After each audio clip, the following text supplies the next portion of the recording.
Welcome back, everyone. If you're new to the channel, welcome aboard. Glad to have you here. And if you're a returning viewer, thank you for your continued support. Okay, so I'm attempting again to format the video and its ads so they don't interrupt the experience for everyone, while still allowing me to get paid for my work and effort. There will be no ads after the 10-minute mark. I'm only placing them at the beginning of the video and story to avoid interruptions. That said, YouTube loves to ignore my placements and overrule them.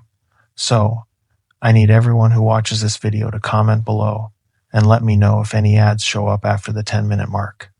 I've tried to front load all the ads on my videos many times before, and each time it's been met with failure. This is a new approach for me, and I don't know if it will work, but I'm trying. As always, thank you everyone for supporting me both here and on Dark Horror Narrations Vault as well. Okay, enough intro stuff. Let's get into the story and let the horror begin. The fog had come up so thick I could not see my own boots, and somewhere out in that white a voice was using my own words against me. I had said it out loud maybe 10 minutes before, just to myself, the way I do when I have been alone in the woods too long and the quiet starts to feel like a room with someone else in it.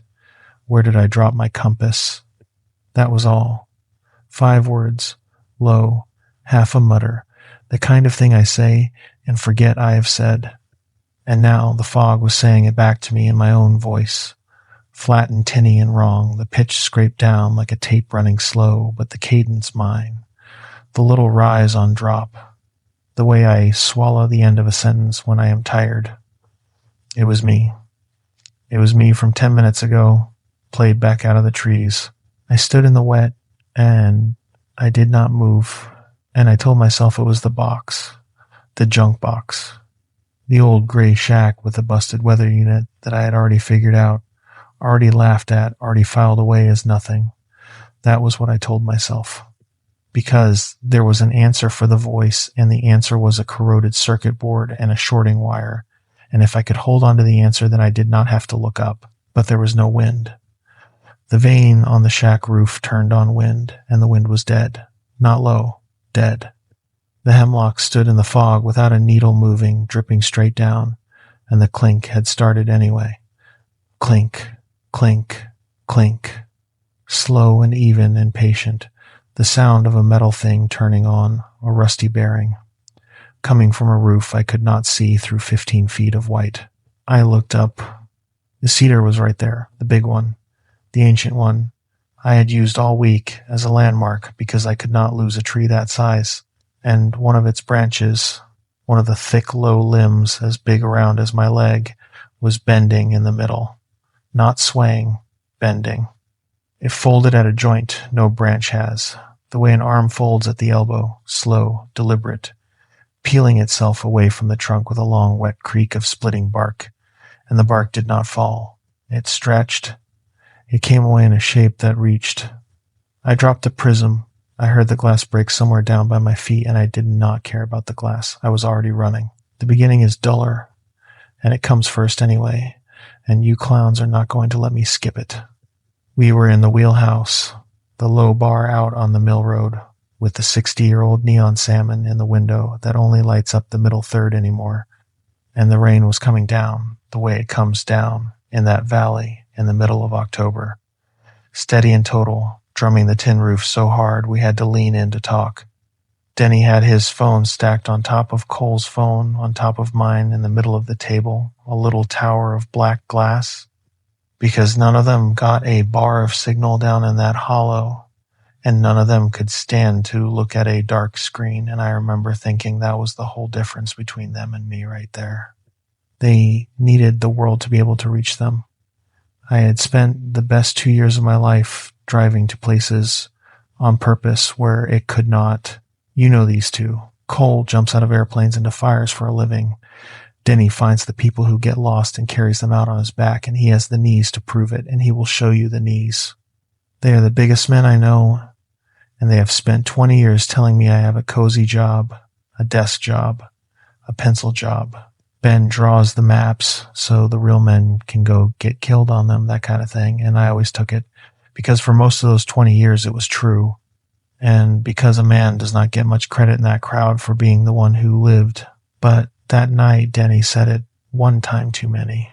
He said something about how the scariest thing I had ever met at work was a paper cut, and Cole laughed, and I felt the 2 years come up in my chest like something turning over, and I put my beer down, and I told them to stop. They stopped, because I do not do that. I am the quiet one. I am the one who lets it roll off. So when I put the beer down and told them to stop, both of them looked at me like I was a dog that had never once growled and just had. I am going to tell you why they will not let anybody into Sector 4, I said. I am going to tell you the real reason. The reason that is not in any memo. And when I am done, you are going to buy the rest of the beer, and you are never going to call it a desk job again. So they leaned in, and the salmon buzzed in the window, and the rain came down. And I told them all of it, start to finish, the way it happened to me. I draw maps for the Forest Service. That part of the joke is true. My title is Cartographic Technician, which is a long way of saying I am the man who turns the wild country into lines on paper so that other people can find their way across it or stay out of it. I have done it 11 years. I am good at it in the way that quiet, careful men are good at exacting things, and I love it without any shame, or I loved it back when it was only paper. Most of what I do at a desk, and that much of the ribbing lands. I sit under a fluorescent light in the district office in a town I will not name, a town of maybe 4,000 souls at the wet foot of the Coast Range, and I take the raw data other people bring in from the field and I make it into something true. Aerial photos, old survey notes, satellite passes, the yellowed hand-drawn quads from the men who walked that country before me, some of them dead 50 years. I stitch it all into one clean truth. There is a piece in it that I have never been able to explain to a man who jumps out of planes. But every so often the paper is not enough. Every so often there is a boundary that has to be walked. A line on the map that no photo can settle because the canopy is too thick, because the old markers have rotted, because the country underneath has been closed so long that nobody alive has stood on it and written down what is there. And when that happens, they send a man in on the ground with a level and a prism and a reel of chain to make the line real again. Most districts have a field crew for that. Ours had been cut to nothing 3 budgets running, and I was the one who could read the old notes, so more and more the man they sent was me. That is how I came to Sector 4. You have both driven past the gates on the Echo Ridge Road 100 times. The chain link and the faded brown sign, the second gate behind the first, and the way the old growth on the east slope goes dark and closed right up to the fence line and does not thin out the way normal forest does. You have joked about it. Everybody who works that country has joked about it. The closed unit, the unit nobody works. Locked up since before either of you had a driver's license, since the tail end of the 1990s, and the reason on the paperwork is a hazard closure, unstable ground, which is the reason they put on everything they do not want to explain. I believe the paperwork. I believed it the way I believed everything the district ever put on paper, without once thinking to test it. I thought it was a landslide unit, a place where the slope was rotten and a man could go down a chute in the wet and never be found. And I thought the fence was there to keep hunters and mushroom pickers from killing themselves on federal ground and making the district fill out the forms. I had drawn the boundary of Sector 4 onto 40 maps in my life, and I had never once wondered what was inside it, because inside it was just green, just canopy, just the same dark, unbroken old growth you see from the road, and green on a map is the one thing a mapmaker never questions. Green is the part we leave alone. Then the survey order came down, and my supervisor, a decent tired man named Ellison, who was 18 months from a pension and wanted no trouble of any kind before he got it, called me into his office and shut the door, which he never did, and told me the eastern boundary of Sector 4 had to be reestablished on the ground before the end of the season. Some question about the unit line and an adjacent private parcel, some old heir who had lawyered up, the kind of thing that lands on a district like a stone in a boot. The line had to be walked and shot and marked. And I was the one who could read the 1996 notes. He did not look at me while he said it. He looked at the parcel map on his wall. And when he was done, he said one more thing, and he said it in a voice that did not match the rest, lower, like he was setting down something heavy. "Go in the mornings," Allison said. "Get your work done, and get out before the fog sets. Do not stay past midday. If the fog comes up early, you come out, and I do not care how much of the line is left." I asked him why. "Because the fog is bad in there," he said, and he still would not look at me. That was all he would give me, and I took it for an old man being careful with a young man on unstable ground, and I drove home that night, and I told my wife I had real field work for once, a real boundary in real country, and she was glad for me because she knew I loved it, and I laid out my gear on the kitchen table like a boy the night before a trip. The level, the tripod, the reel of chain, the prism, that little glass eye on its pole that throws my own beam back to me so I can measure the distance to myself across empty air. I cleaned the prism with a cloth, and I held it up to the kitchen light, and I looked at my own eye in it, small and curved and far away, and I did not think one thing about it. I cleaned that prism at my kitchen table the night before and saw nothing in it but my own eye. The last time I held it, a mile inside Sector 4, I dropped it running and heard it break in the fog, and I never went back for the pieces. And some nights I am glad the glass is gone, and some nights I am not. The first morning I went in was a Tuesday in the back half of September, and the fog was down when I got there, but low ground fog, the kind that lies in the draws like spilled milk and burns off by 9. I parked at the gate, and I stood there a minute with the keys in my hand, looking at the 2 padlocks, and the padlocks bothered me more than the fence did. One I understood, one lock as a closure. But there were 2, an old rusted district lock that I had the key for, and behind it a newer one that I did not have a key for and that was not on any inventory I had ever seen. Someone had put a second lock on Sector 4, one the office did not know about, and had left the district hardware in place for the paperwork. And then I saw that the new one did not matter, or had stopped mattering. It was clasped to a second heavy chain that ran behind the district one, and that second run had rusted through somewhere in the wet years and parted, one link gone to red lace and let go, so that the newer lock hung there on a dead end holding nothing at all, and only the old district hasp, my lock, the one I had a key for, still held the gate.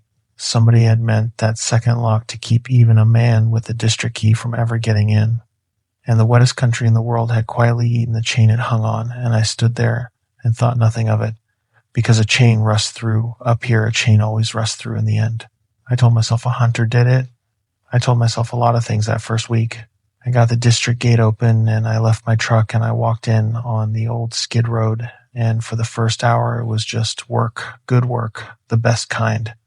The road climbs the east slope through second growth for the first mile, and it is nothing. It is ordinary timber. Dug fir planted in rows by men on a contract 40 years back. And I made my start point off an old iron pin I found right where the 1996 note said it would be, and I felt that little bloom of satisfaction I feel when the dead men who walk before me turn out to have been telling the truth. I set the tripod. I leveled the instrument. I started the line. Then the second growth ended. There is a place on that slope where the planted timber stops and the old growth begins, and it is not gradual. It is a wall. One step I was in trees the size of telephone poles standing in rows with sky between them, and the next step I was under trees that were old when this country had another name. Hemlock and cedar and a few Sitka spruce, 8 and 10 feet through the trunk, and the canopy closed over the top of me like a lid, and the light went green and dim and underwater, and every sound I made got swallowed. The temperature drops. I felt it on my face, and the ground under the old growth is not brush and blackberry the way it is out in the cut. It is clean, it is open, a soft red-brown floor of centuries of needles with the big trunk standing up out of it, like the pillars of a drowned church, and I could see a long way between them, farther than I wanted to, into a green dark that did not end. I stood at that wall the first morning, and I felt the country change, and I put it down to the drop in temperature and the closing of the light, which is a real thing, which does happen. And I made a note in my field book about the transition line, and I kept working.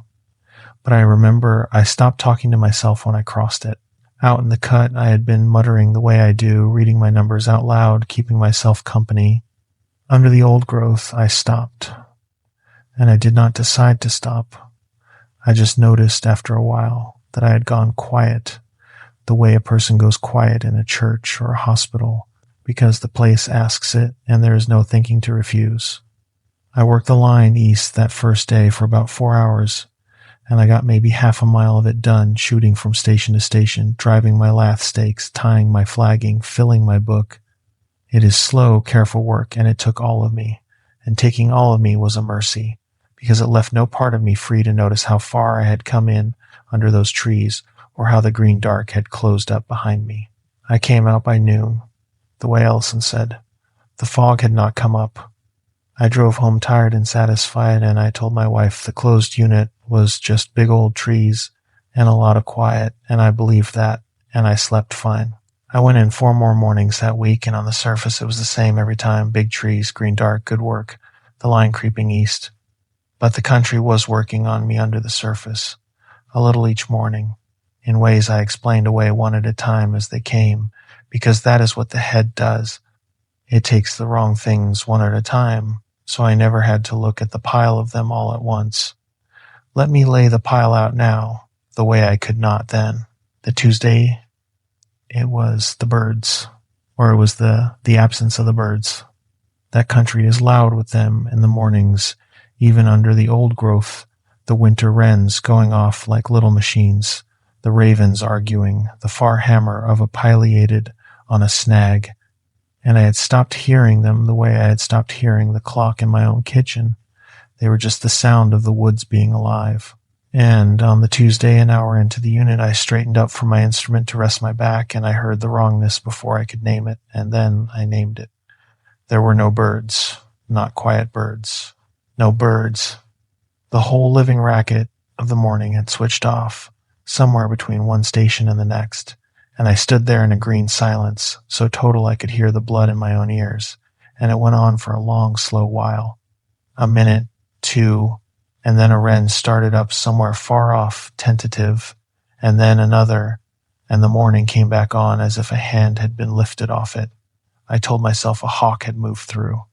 Birds go quiet when a hawk moves through. Everybody who works the woods knows it. They shut up and freeze until the danger passes over. That is a true thing. I told it to myself, and I bent back to my glass, and I did not let myself finish the thought, which was that when birds go still for a hawk, they go still for a few seconds, and this had gone on for minutes. And there had been no hawk, and the woods had not been frozen in the ordinary way, waiting for a thing to pass. They had been frozen the way a room goes when someone new has come into it and is standing very quiet by the door. The Wednesday, it was my flagging.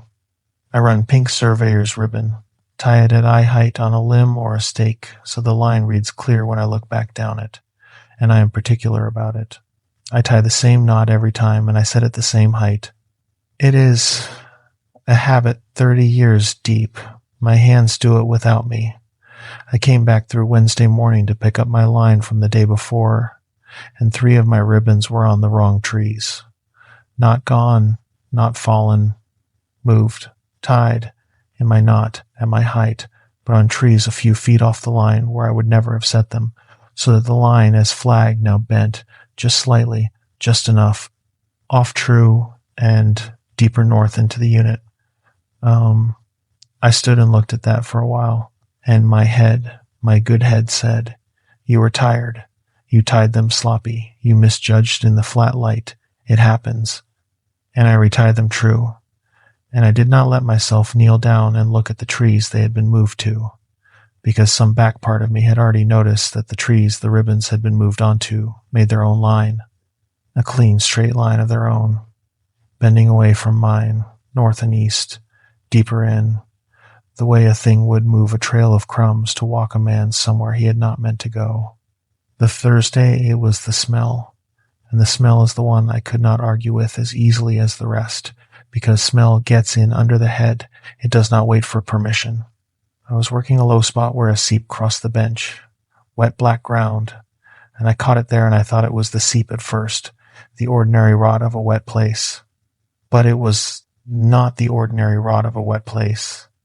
It was colder than that and older than that, the smell of the underside of a stone, the black mineral cold of a thing that has never seen light, and threaded down in it the sweet green rot of meat gone back into the ground. And I know now exactly what that smell was because I have had my face a foot from the thing that makes it.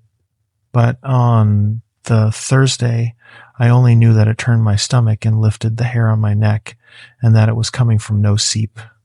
I moved my station up out of the low spot faster than the work called for, and I told myself it was a dead deer down in the wet somewhere, out of sight, which is a true and common thing.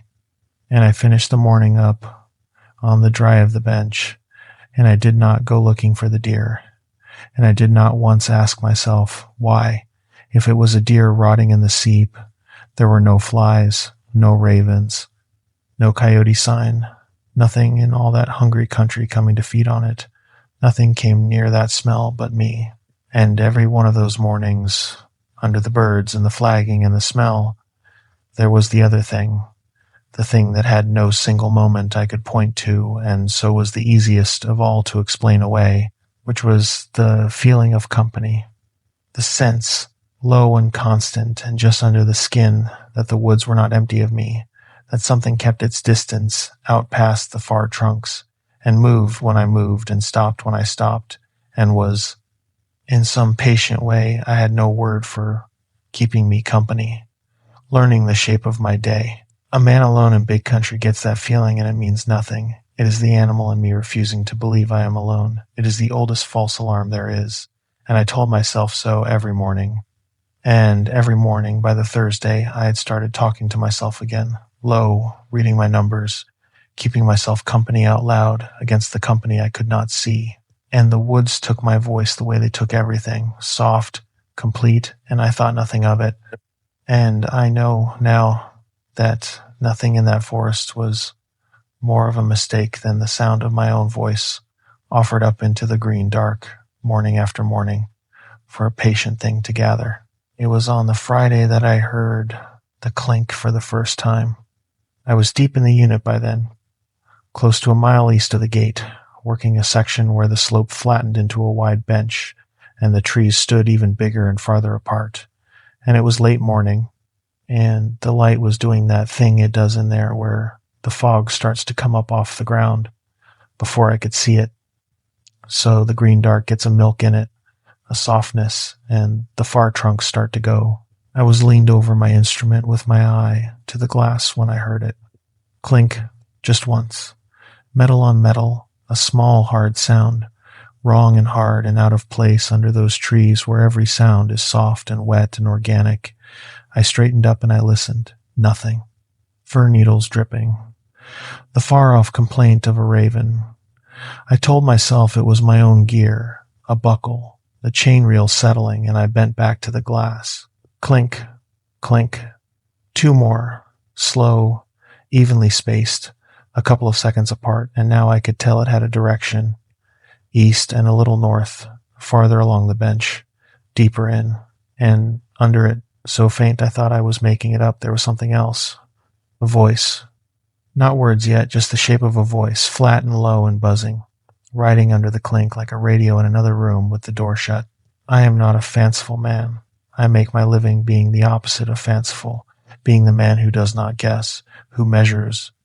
So when the hair came up on my arms under those trees on that Friday, it surprised me as much as anything ever had, and my first response to it was not fear, but a kind of irritation, the irritation of a rational man at his own body doing something without his permission. I marked my station. I set my instrument down against the trunk of the nearest cedar, and I walked toward the sound because I am a curious man under the careful one, and because it was late morning and the fog was not yet down, and a rational man does not run from a clink. The bench ran east for a few hundred yards, and the sound got clearer as I went. The clink resolved into exactly what it sounded like, a metal thing turning on a bad bearing, slow, regular, and the voice under it came up out of the buzz and became words, and the words stopped me dead where I stood, because they were the last words in the world I expected to hear. A mile inside a forest no living person had worked in 20 years. "This is a fire weather warning," the voice said. "Flat, dead, mechanical, the way the old phone line recordings were mechanical, a voice built out of pieces of a voice. This is a fire weather warning.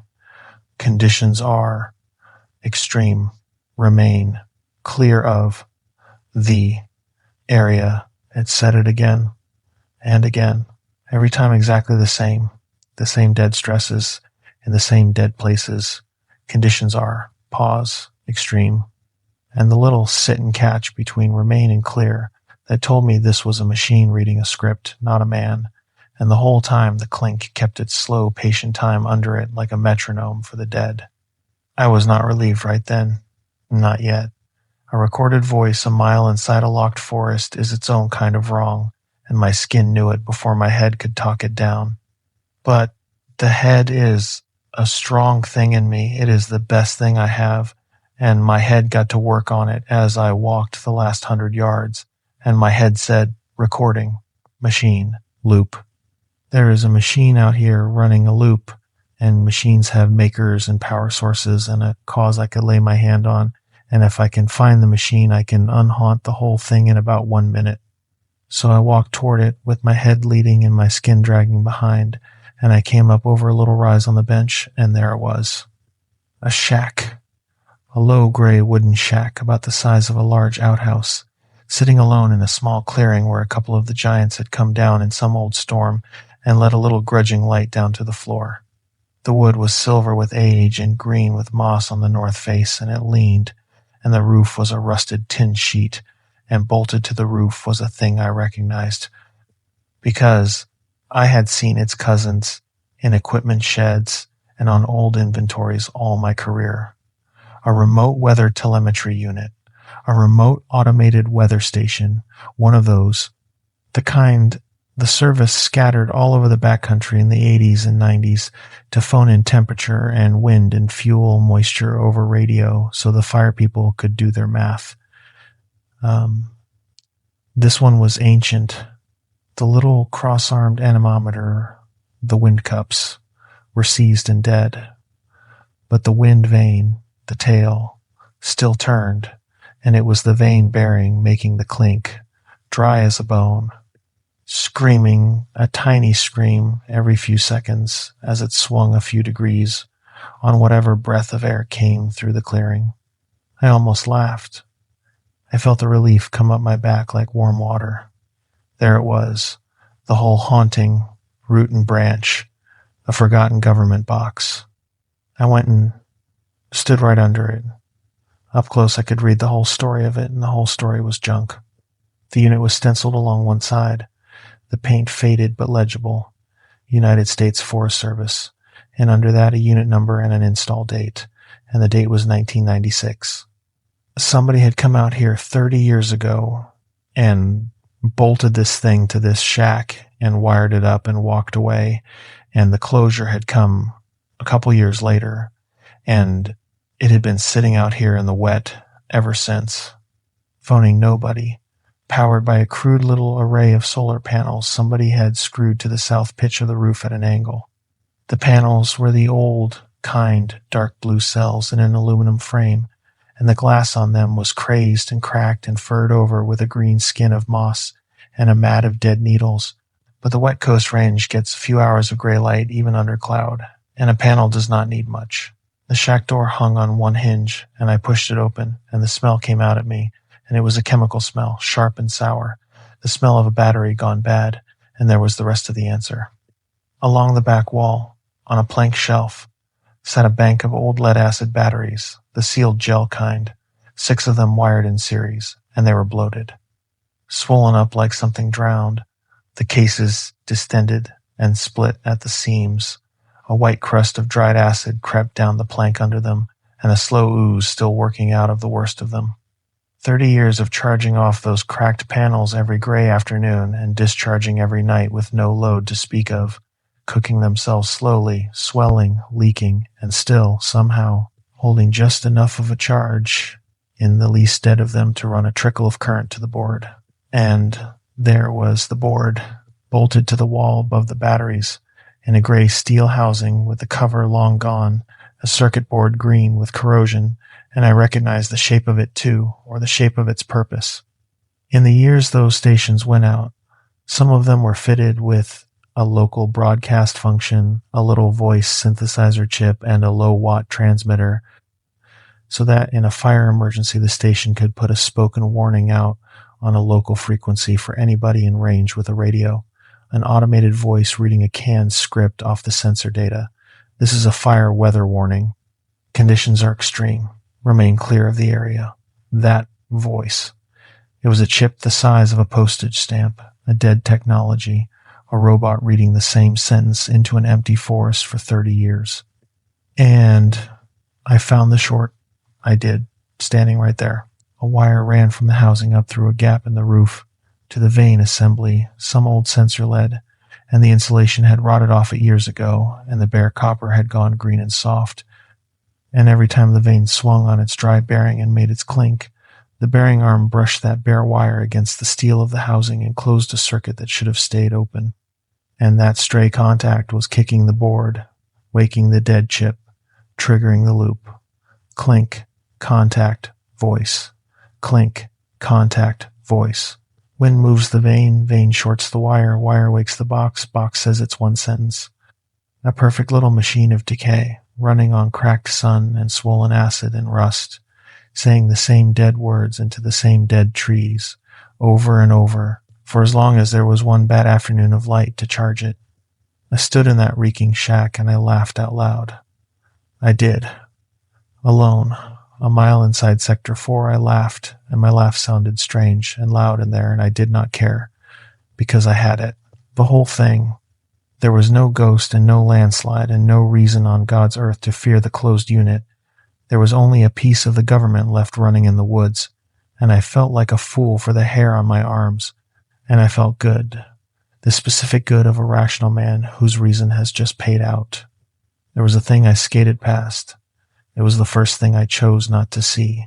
When I came out of the shack, easy in my mind, wiping the battery stink off my hands on my pants, I saw the skull. It was on the ground at the edge of the clearing, in the ferns, maybe 30 feet off, and it caught my eye because it was white, and there is not much true white on that forest floor. A deer skull, a blacktail, by the size, a doe, clean. Not weathered clean, not the gray, chalky clean of a bone that has lain out for years, but clean the way a thing is clean when it has just been finished, the white still faintly wet looking, the small teeth all there, and it was sitting upright, on the moss, level, square, facing the shack, facing me, and I remember my head, my good strong head, went to work on it, same as it had on everything else, and it said, coyote kill, cougar cache, a doe went down here and got eaten, and the scavengers scattered the rest, and here is the skull, and skulls end up in all kinds of positions, and that one just happens to be sitting up, and it is nothing. It is the woods being the woods, and that was true. Every word of it was a true and reasonable thing.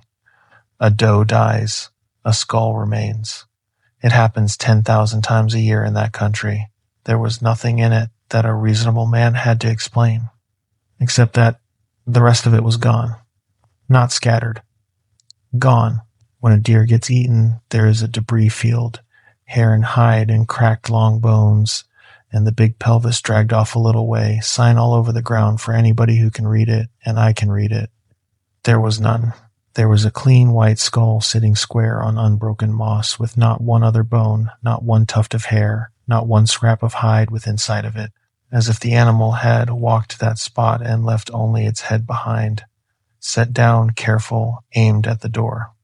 I saw all of that then, standing in the clearing, and some back part of me added it up and did not like the sum, and my head, my good head, my head that I have trusted my whole life, stepped in and said coyotes, and turned me around and walked me back to my instrument, and I let it because I wanted to, because I had just unhaunted the whole forest, and I was not about to rehaunt it over a deer skull.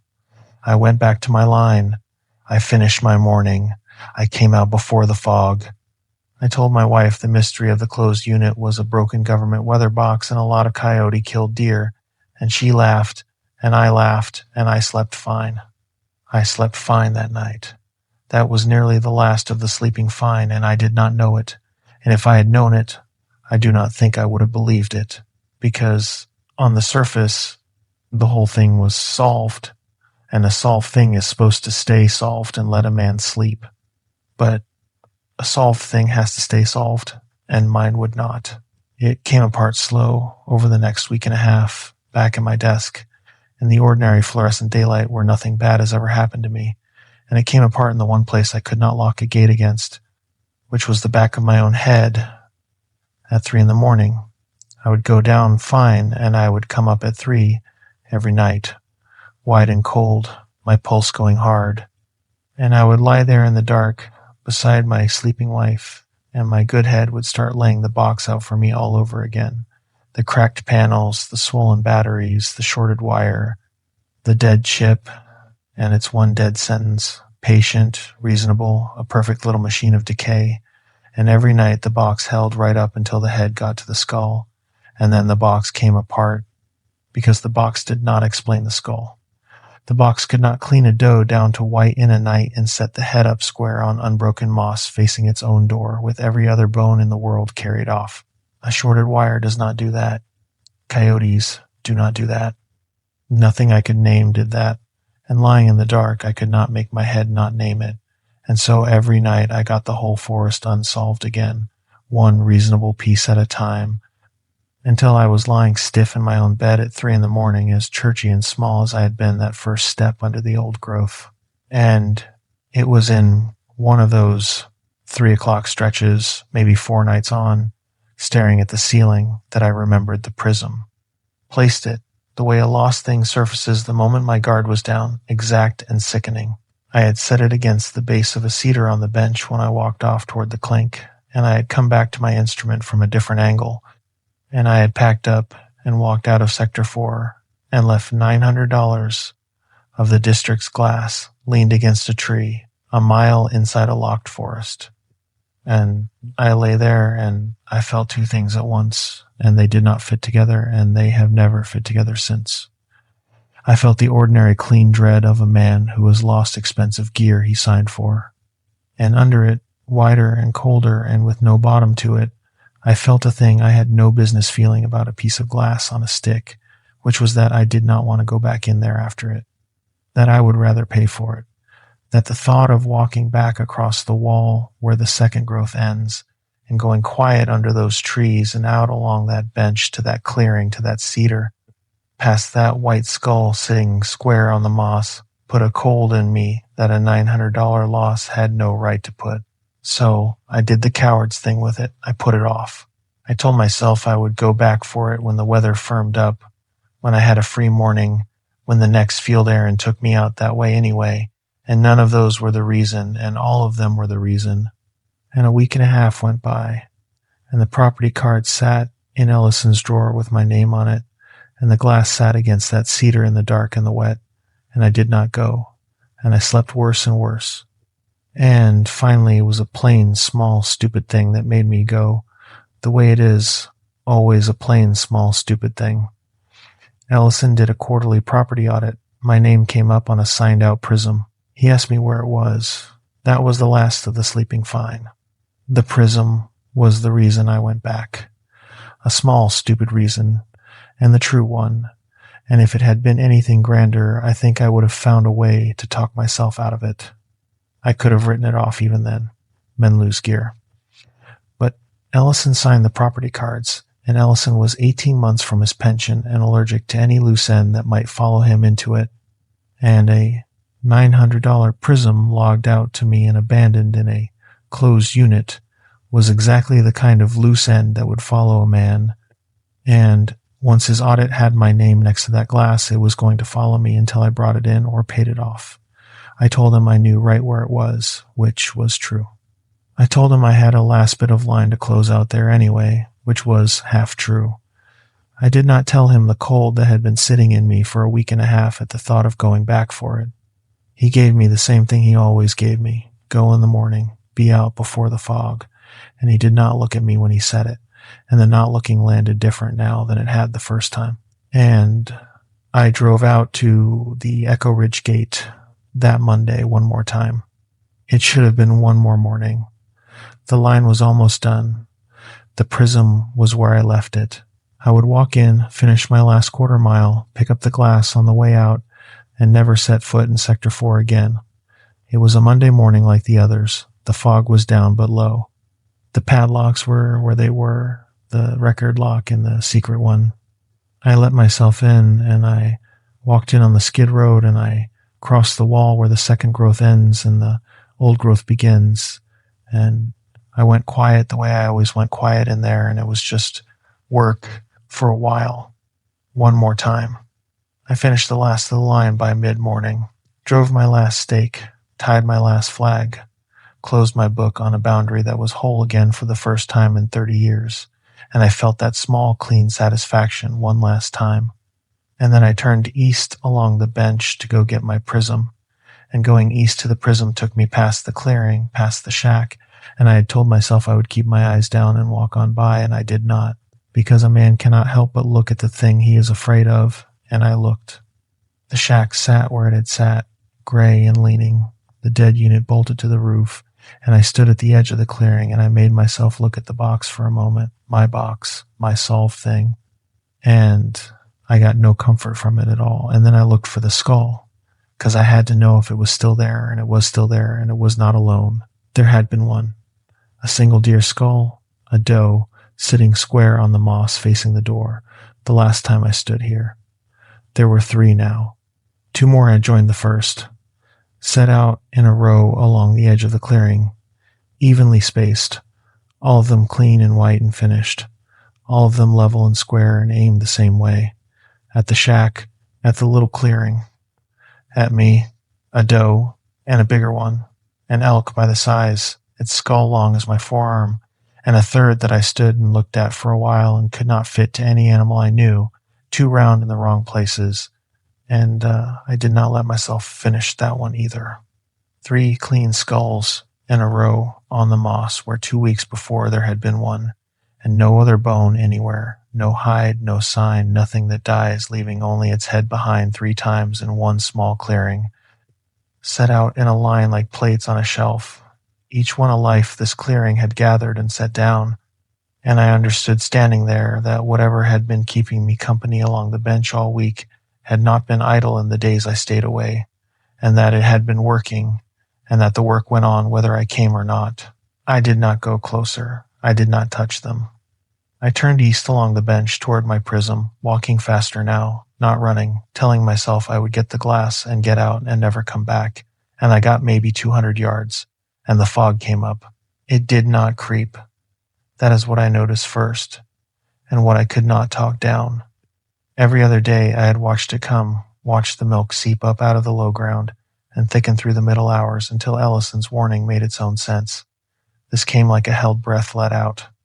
One minute I could see 200 yards down the bench between the trunks, the far trees standing in green dusk, and I bent to coil a length of flagging.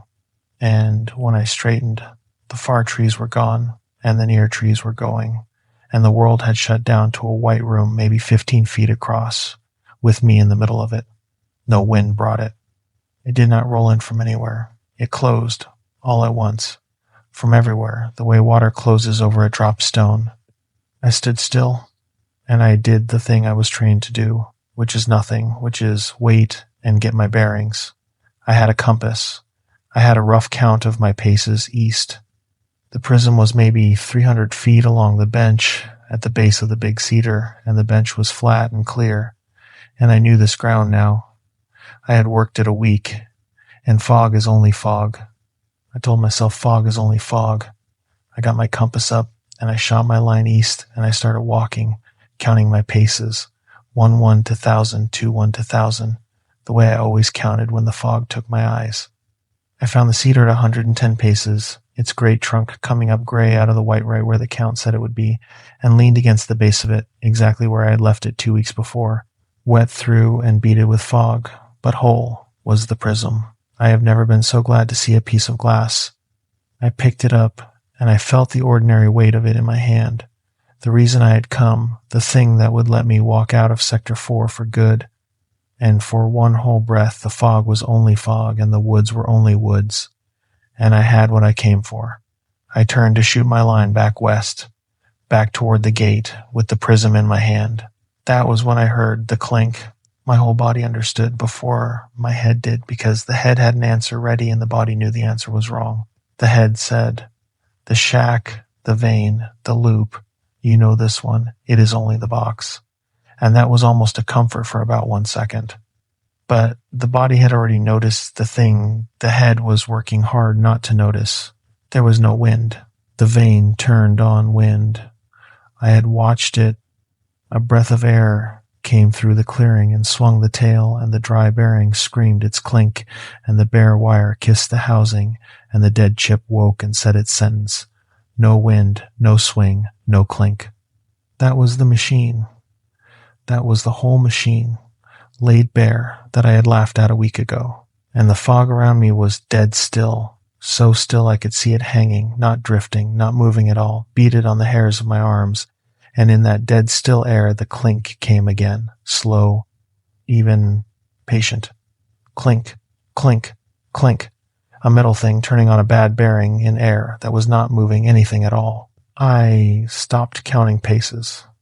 I stood in the white, and I listened to a sound that could not be happening make itself happen, and under it, the way it had been that first day, the voice started to come up out of the buzz. But it was wrong. It was the wrong words. The first day it had said, "It's one dead sentence, the fire warning, the canned government script, the same words in the same dead places every time." This was not that. This was slower, and it was searching. The pieces of it fitted together, clumsy and strange, the way the machine fitted its words, flat and scraped and mechanical. But the words were not the machine's words. The words were mine.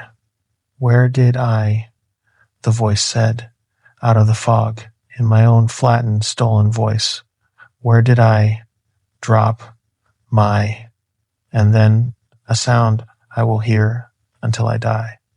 A sound the machine had no reason and no way to make, the little wet click of a tongue on teeth, my click, the one I make without knowing I make it when I am hunting for a word. And then, whole in my voice, in my exact tired swallowed cadence, the rise on drop and the drag at the end. Where did I drop my compass?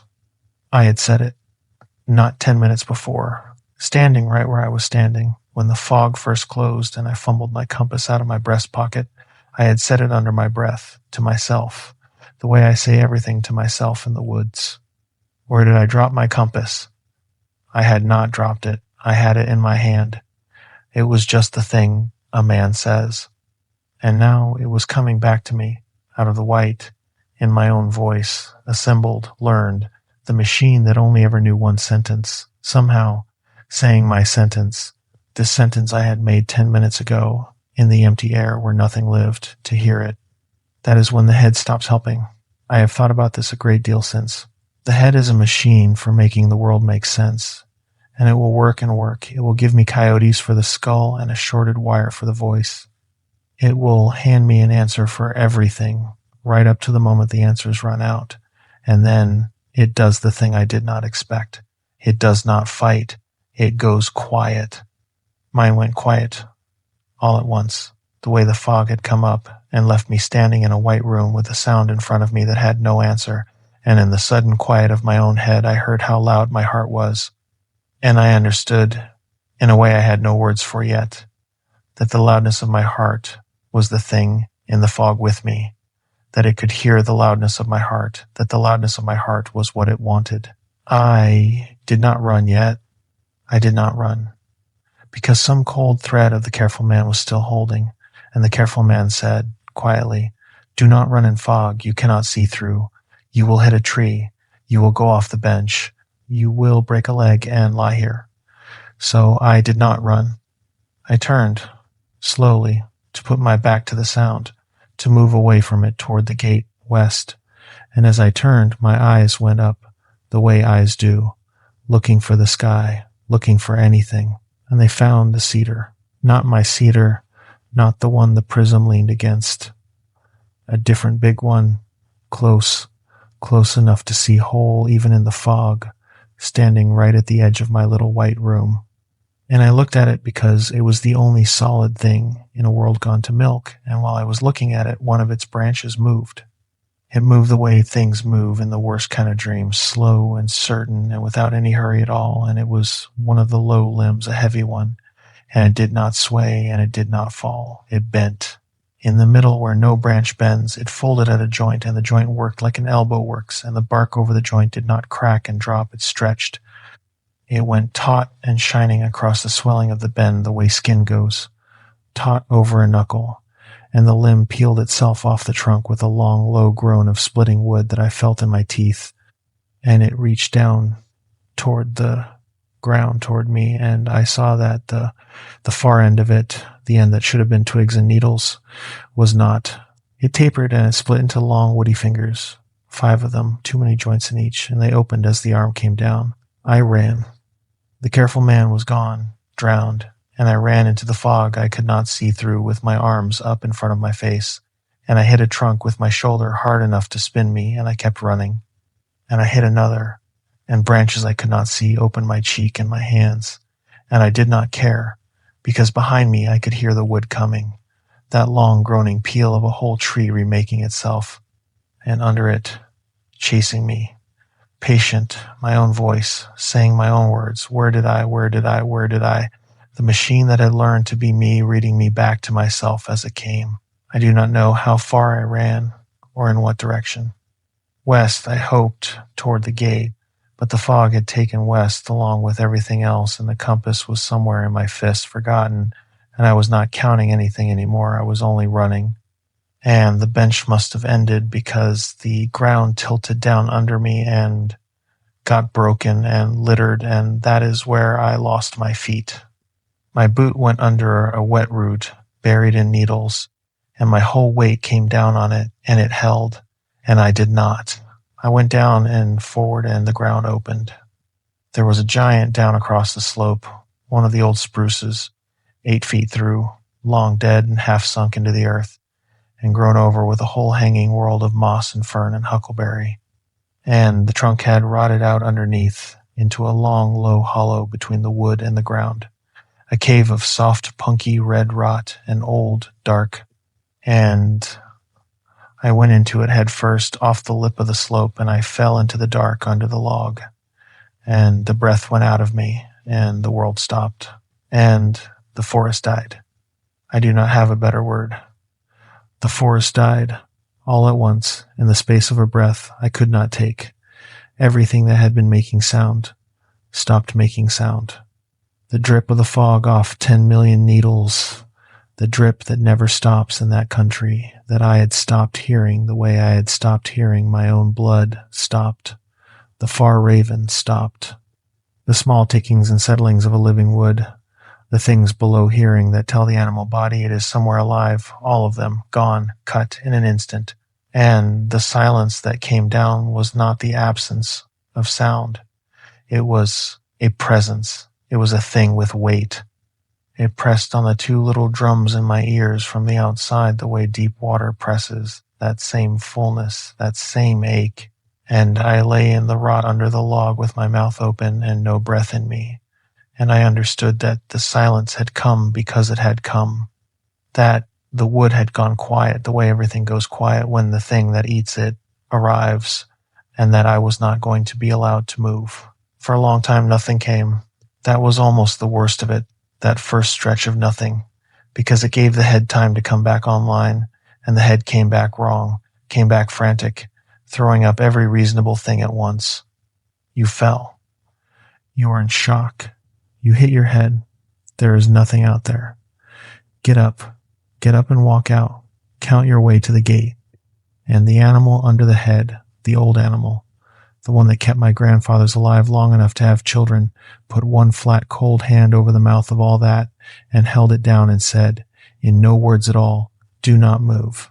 I listened to the animal. I do not know why, on that day, in that hollow, I listened to the oldest and least reasonable thing in me over the head I had trusted my whole life. But I did, and it is the only reason I am sitting in this bar. I lay in the rot exactly as I had fallen, face down and turned, one cheek in the wet punk of the log, my arms pinned half under me, my legs down the slope, and I did not move to make myself comfortable, and I did not move to see, and I did not move to run. I lay still. I made myself into a fallen thing, into more rot and more wood, and I waited, and after a while, into the pressing silence, it came down. I did not see it come. My eyes were aimed at the black inside of the log, and I did not so much as roll them, because I had understood by then the way a thing is understood in a dream, without being told, that being seen and being still were the whole game. But I felt it come. The dead air changed. There is a way a big animal changes the air of a small space, a warmth, a displacement, the sense of a mass nearby that the skin reads before the eyes can confirm, and this was that, but cold. It came down into the mouth of the hollow the way a diver comes down through water, slow, without sound, and it brought the cold with it, and it brought a smell, and the smell is the thing I can give most exactly, because smell does not lie the way sight lies. It smelled like the floor of the forest opened up. It smelled like the underside of a stone turned over in a wet wood, that black mineral cold. It smelled like a stump kicked apart, the sweet rotten punk inside, and under that, threaded through it, the smell of a thing that had been alive and was not now, not carrion exactly, not the hot rot of a dead deer in August, but the cold, slow green rot of meat gone back into the ground, meat becoming moss, becoming wood. It smelled the way I imagine the inside of the earth smells to the things that live there. And it came in close, and it stopped, and it hung above me in the mouth of the hollow, and I lay in its cold and its smell, and I did not move. I could see a piece of it. I could not help that. My one open eye, aimed into the log, still caught the gray edge of the world at the corner of it, the pale fog light at the mouth of the hollow, and into that pale a shape came down and filled it, and I saw as much of the shape as the corner of one eye can hold, and it was enough. It was too much. It will always be too much. It was pale, a gray so pale it was almost white in the fog light, the gray white of a barkless snag, of wood that has stood dead and weathered for 100 years until it silvers. And it was made of the forest. That is the only way I can put it. It was made of the same stuff I had been walking through and measuring for a week, wet gray wood and green moss, and the raw, pale meat of a tree under stripped bark, all of it fitted together into a thing that had a front and a shape and a purpose, and where a face would be there was no face. There were no eyes. There was a long, pale head, like a burl, like a knot of grown-together wood, and set into it were two deep hollows, two knot-holes, dark and empty, and rimmed with the smooth, swollen wood. A tree grows around a wound, and they were not eyes. They did not shine. They did not fix on me. They were holes. They were the places eyes would go in a thing that had never needed them. And they were the worst thing I have ever seen because they were aimed nowhere and everywhere, and they did not care where I was because sight was not how it was looking for me. It was blind. I understood that lying there, understood it from the way the holes pointed nowhere and the way the head turned, slow, side to side, questing, the way I have turned my own head in a black room, listening past what my eyes could give me.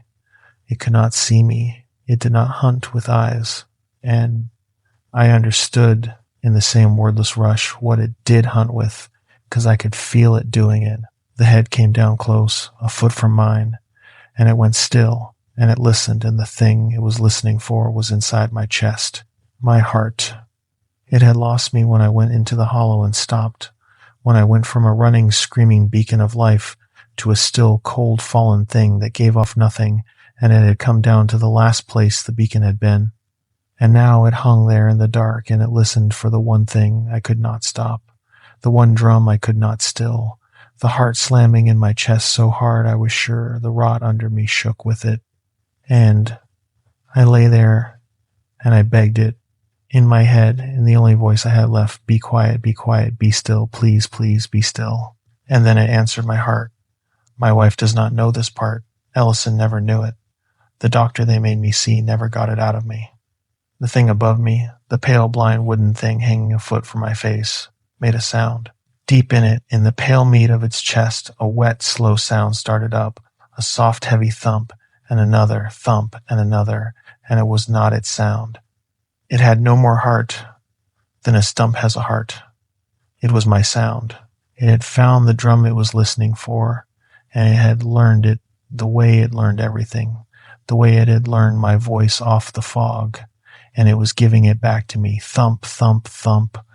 My own heartbeat played slow out of a wooden chest, an arm's length away, and it was not keeping my time. It was setting a time. It was beating slower than my heartbeat, slow and heavy and patient, thump, thump, thump, and I understood what it was doing. I understood it in my spine before my head could say it. It was calling to me. It was showing my heart the beat it wanted, the slow beat, the still beat, the beat of a thing lying calm and easy. And it was waiting for my heart to hear its heart and answer, to slow, to match, to give itself away by the one channel I could not close. Because a beating thing in a quiet body wants to match the drum it hears, wants it the way a foot wants to tap, and if I let my heart slow to meet that wooden beat, I would have moved inside, in the one place it could feel. I would have answered, and it would have had me. So I did the hardest thing I have ever done, and it was nothing. It was to do nothing. Harder than I have ever done anything. I fought my own heart. I lay in the cold and the smell, and I did not let it win. I did not slow my breath to calm myself, because I did not breathe at all. I held the little air I had and let it out through my nose, so slow it made no motion, and I fixed my mind not on the wooden beat, but against it.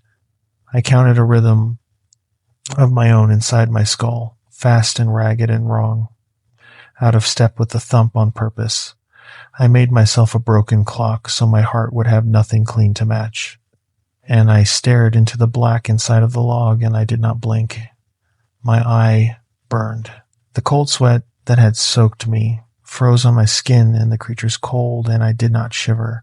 I locked every muscle in my body against the shiver until they screamed, until my jaw ached from the clench, and my hands cramped shut under me, and a cattle prod line of cramp climbed my pinned arm and set it on fire, and I held against my own body. I turned myself to wood from the inside to match the wood hanging over me, and the thump, thump, thump went on, patient, coaxing, and my heart hammered its own wild rhythm and would not be led, and the two beats never met. I do not know how long. I have no way to know. It felt like hours, and it could not have been hours, and it does not matter, because time in that hollow was not made of minutes. It was made of that, of the endless present, of not moving. Each moment, its own whole life to be gotten through without moving, and then the next, and then the next. My eye dried and screamed to close, and I did not close it. My lungs emptied and begged, and I gave them the thinnest thread of air and no more. The cramp in my arm became the whole world, and I let it become the whole world because the whole world was better than moving. And over me the blind, pale head questioned side to side, and the wooden heart beat its slow, patient invitation and could not find the answer it was fishing for, because I would not give it, because I had become, for as long as it took, a dead and rotten thing in a dead and rotten log, which is the one thing in that whole living forest it could not see. And then, the way it had come, it went. The cold lifted, the smell thinned. The wet thump slowed and spaced out and stopped, and the mass above me drew up and back and away, unhurried even in leaving, disappointed if a thing like that can be disappointed. And the pale filled-in mouth of the hollow went gray and empty again, and I felt it go up into the canopy the way it had come down, back into the fog, and I still did not move. I lay there long after the cold was gone. I lay there while the forest, slow, a thing at a time, came back to life around me, one drip, then another, then the small settlings, then, far off, unbelievable, a raven. In each returning sound was a rope thrown down to a drowning man, and still I did not move, because I did not trust the life coming back. I thought it might be a trick. I thought the whole living wood might be a thing it wore. When I finally moved, it was because my body simply gave out and moved without me, a great shudder that broke the lock all at once and left me gasping and shaking in the rot, and no cold came down, no smell, no wooden beat. It was gone. It was really gone. And I crawled out of that hollow on my hands and knees into a fog gone thin and ordinary and grieving gray, and I got my feet under me, and I found, God knows how, the compass still shut in my cramped fist. And I shot a line west, and I walked out of Sector 4 one pace at a time, not running, never running, walking the way I would pass a sleeping dog I did not want to wake, and I did not once look up at the trees, and every cedar I passed I was sure was going to bend, and none of them did, and I came out through the gate into the ordinary gray daylight of the skid road, and I sat down in the gravel with my back against my truck tire, and I shook for a long time. I never got the prism out of Sector 4. I had it in my hand, the whole reason I went back in, and I dropped it broken in the fog, and I ran out of Sector 4 and left the pieces of it scattered a mile back in there. And I got in my truck, and I drove out, and I never told Ellison where it went, and I paid for it out of my own pocket, 4 payments. And when he asked what happened to it, I told him I dropped it in a creek. And he looked at me the way he always looked at me, not at me, at the wall behind me, and he said, "All right, Ben," and he signed the loss. And I have wondered ever since exactly how much Ellison knew, and I think the answer is all of it. And I think that is why he was 18 months from his pension and would not look at me and told me to be out before the fog. I did stay out. For a while I stayed out of everything. I did not sleep for the better part of a week, and when I did sleep, I dreamed of the slow beat, thump, thump, thump, and woke with my own heart racing to catch a beat that was not there. And my wife started watching me across the kitchen, the way people watch a man who has been in a wreck he will not talk about. I told her I had gotten lost in the fog and spent a bad few hours in the woods, and it had rattled me, and that was true. Every word of it was true, and it was nothing like the truth, and she knew it, and she let it be, because that is the kind of woman she is. I did my desk. I drew my maps. I told myself the closed unit was behind me, and I would never draw another boundary in the field as long as I lived. I would live on satellite data and aerial photos and the honest work of dead men's notes. And I meant it. But a thing was working in me that would not let it lie, and the thing was this. I am a man who has to know. I have made my whole life out of turning the unknown into the measured and the true, and I had walked out of Sector 4 with the biggest unmeasured thing of my life sitting in the middle of my chest, and I could not leave it there. I did not want to go back into the woods, but I had to know what the woods had. So I went to find Thomas. Everybody in that country over a certain age knew Thomas, or knew of him. He had been a ranger on the Echo Ridge District for 40 years. Real ranger. The old kind. The kind that walked the country instead of driving it. And he had retired before I ever came to the district, and had gone to ground in a little house at the end of a gravel spur up the North Fork. And he was one of those old men that the young men in the office spoke about with a kind of careful respect, because he had forgotten more about that country than any of them would ever learn. And because there was some story about why he retired when he did that, nobody quite had straight. I had met him twice at retirements. A big, slow, ruined old man with a voice like gravel in a bucket and hands like roots. And I remembered that when somebody at the second retirement had made a joke about the closed unit, about Sector 4 the way they always did.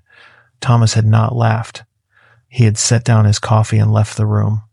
I had filed that away the way I file everything. Now I drove up the North Fork spur to ask him about it. He was on his porch when I came up the drive, sitting in the gray afternoon with a blanket over his knees, and he was smaller than I remembered and grayer, and there was a green steel tank on a little cart beside his chair with a clear line running up over his ears and under his nose, and I could hear him before I could see him well, the long pull and rattle of his breathing, the wet catch at the bottom of every breath, emphysema, the bad kind, the last kind.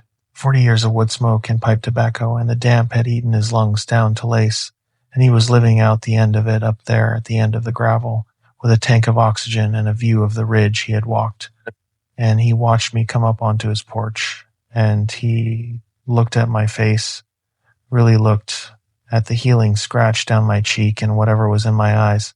And before I had said one word, he said, in that gravel bucket voice, around the rattle, you went in.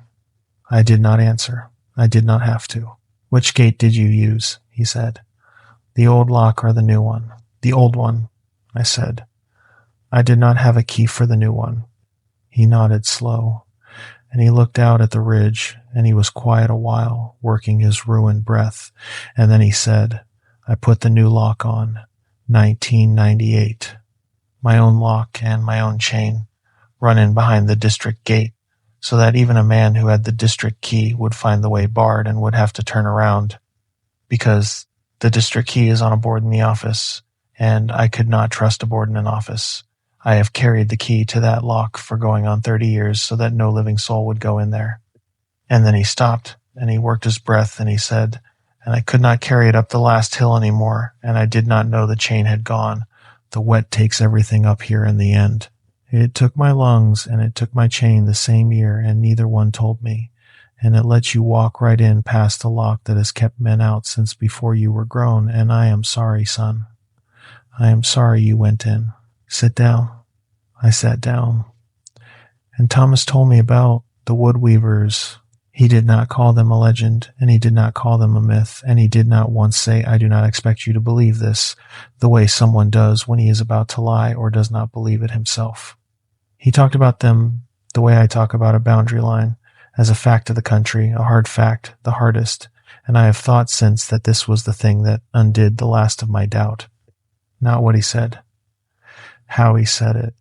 He talked about them the way I talk about a thing I have measured.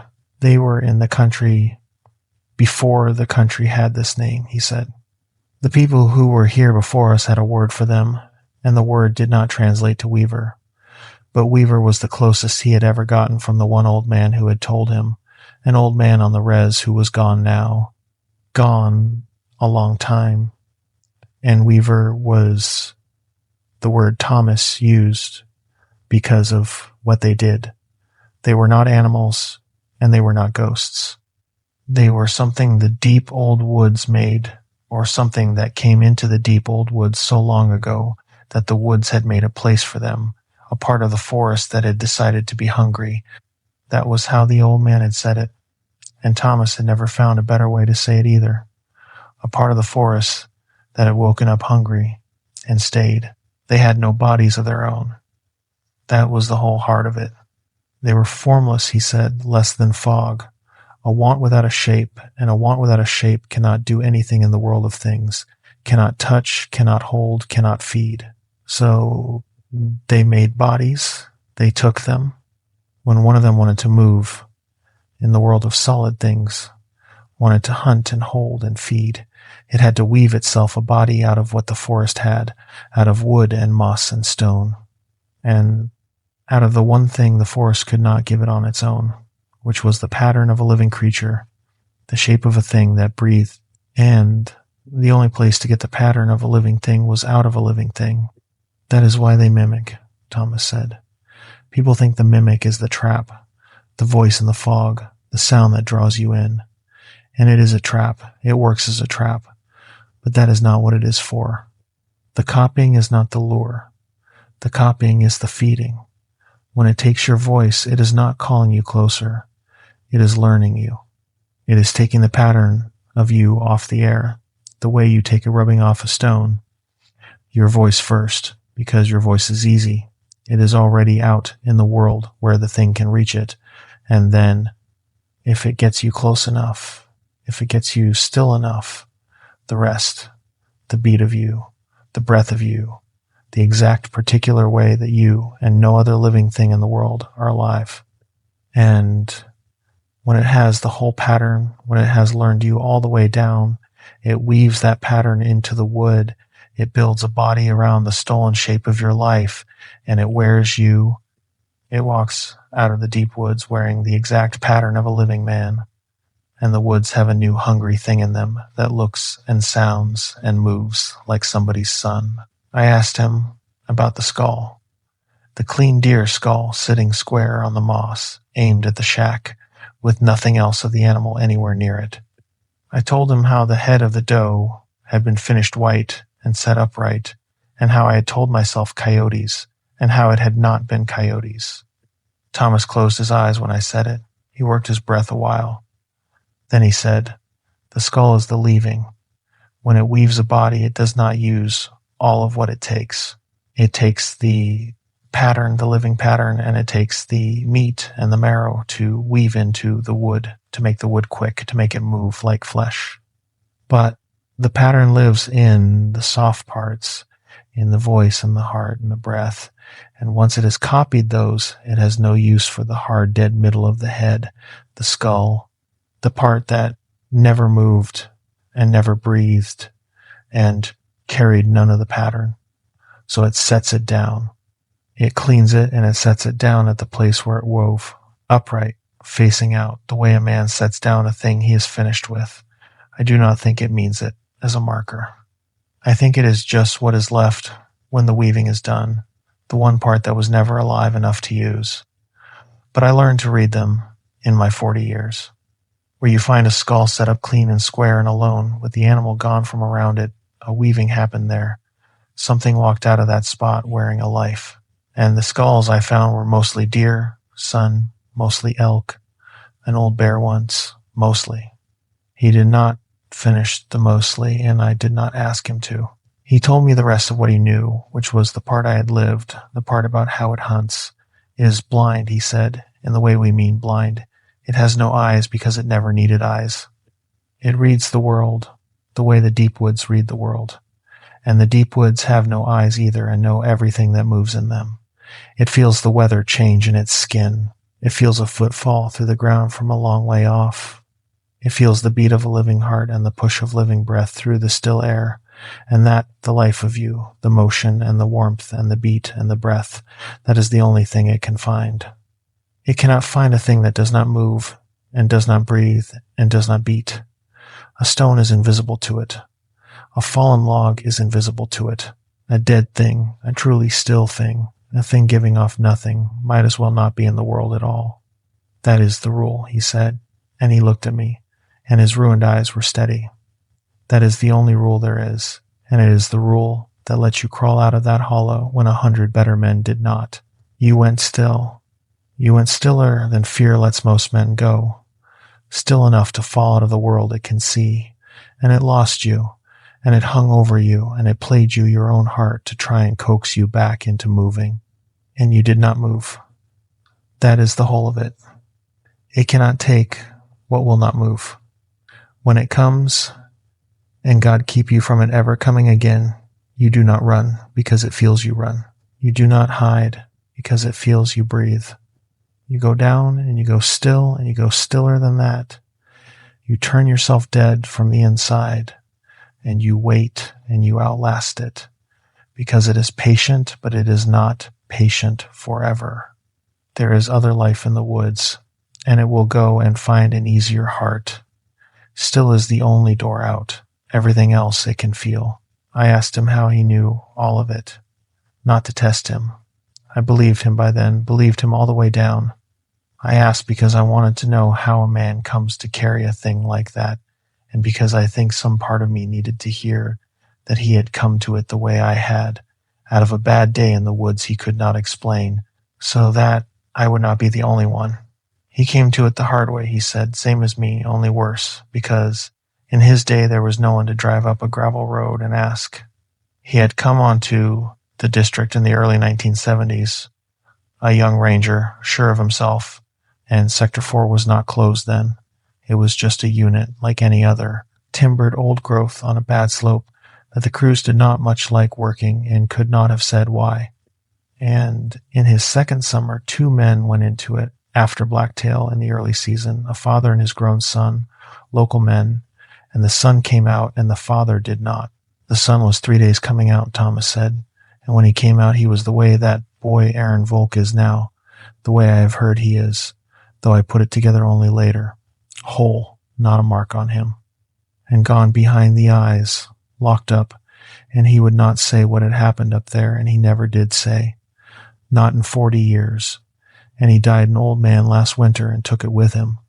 And I only ever got the shape of it from the edges, from what he would not go near and what made his hands shake.